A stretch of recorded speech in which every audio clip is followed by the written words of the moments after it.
Pak. Siang, Pak. Cek, Pak. Aman. Aman ya? Ya. Siap. Oke. Saya masuk ya, Pak? Masuk, ya. Baik, terima kasih, Pak.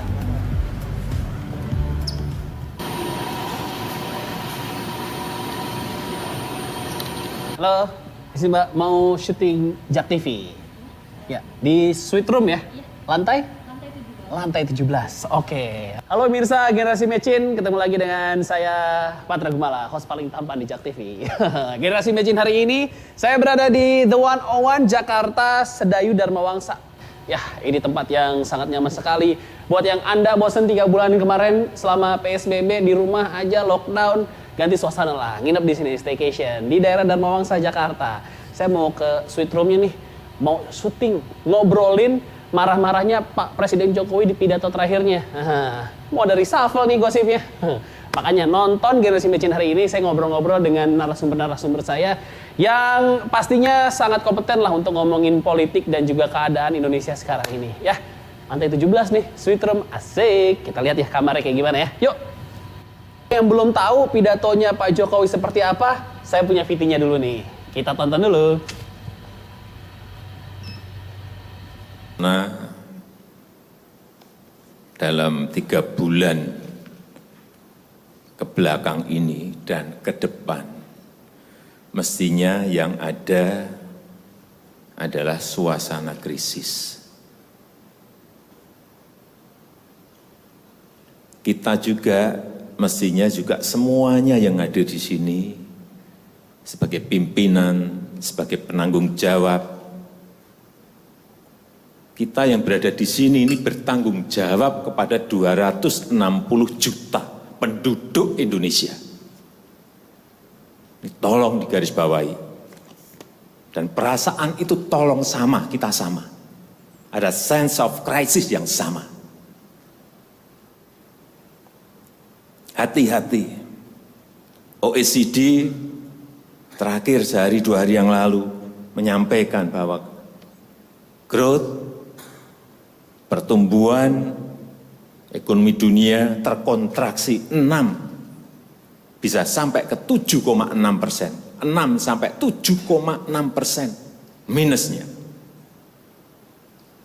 Bank Dunia menyampaikan bisa minus 5%. Perasaan ini harus sama. Kita harus ngerti ini. Jangan biasa-biasa saja. Jangan linier.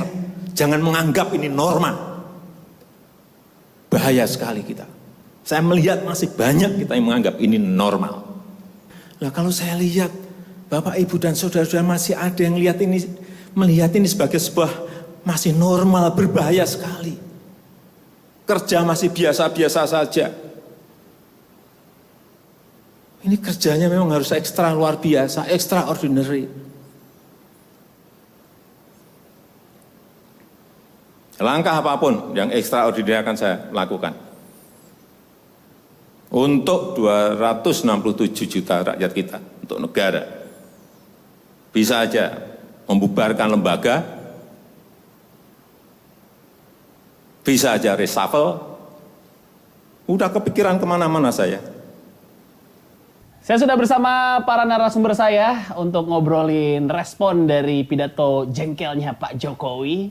Bersama saya sudah ada Ketua DPP PDIP dan juga anggota DPR RI, ada Pak Andreas Pereira. Halo Pak Andreas. Mas Dedi. Halo Pak Andreas, sehat selalu. Halo Mas Dedi. Saya baru baca hasil dari Indopolitical yang dirilis di tanggal 4. Ini ya baru keluar ya, evaluasi publik penanganan pandemi COVID-19 dari Political Opinion. Ini hasilnya secara garis besar gimana Mas Dedi? Ya, sebetulnya ini kan penelitian kami terbaru ya. Kita mulai pada tanggal 8 Juli sampai tanggal 8 Juni sampai 25 Juni 2020 dengan total responden 1.350 responden. Tersebar di 30 provinsi. Ada di 135 desa. Jadi kami memang seperti survei standar, artinya survei-survei politik pada umumnya.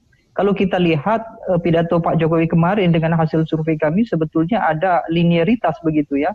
Ada beberapa hal yang memang mendukung kemarahan beliau. Salah satunya adalah tingkat persepsi publik terhadap kepuasan pemerintah itu sangat menurun. Artinya kalau dibagi-bagi dengan pemerintah, kan kami bagi-bagi dengan pemerintah daerah, pemerintah pusat begitu ya.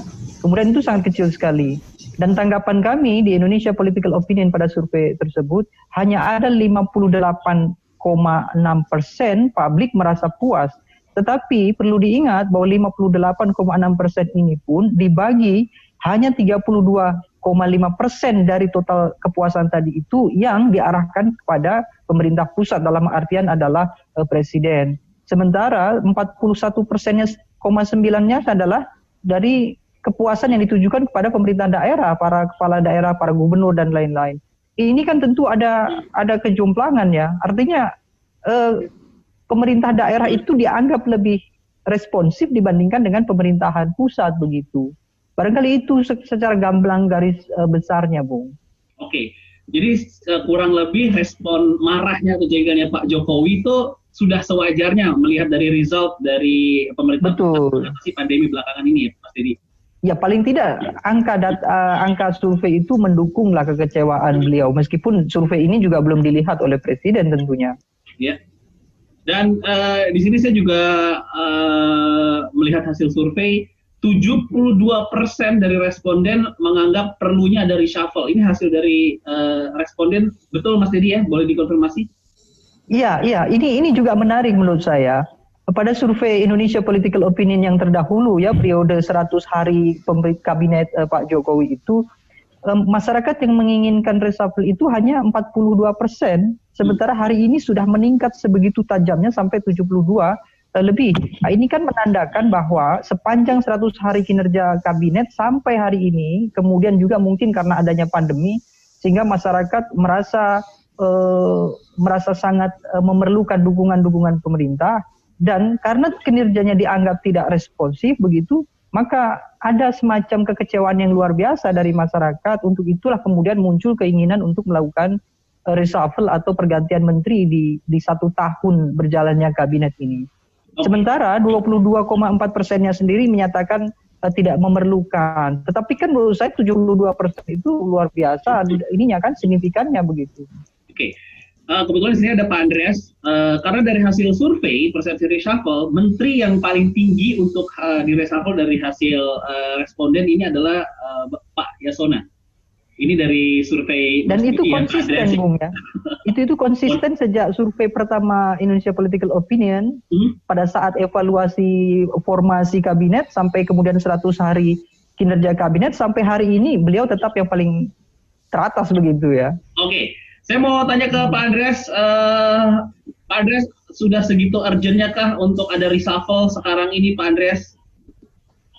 Ya, saya artinya hasil survei ini saya dengar tadi malam di wawancara dengan Indopolling juga di salah satu media, dan itu ya informasi yang lebih baru gitu. Tapi yang ketika video pengarahan presiden di depan para pembantunya, para menteri dan pimpinan lembaga tinggi negara, yang saya tangkap bahwa presiden serius menyampaikan itu. Dan yang berikut itu adalah hasil evaluasi. Entah referensi yang digunakan oleh presiden termasuk dari hasil-hasil survei itu atau tidak, saya nggak tahu.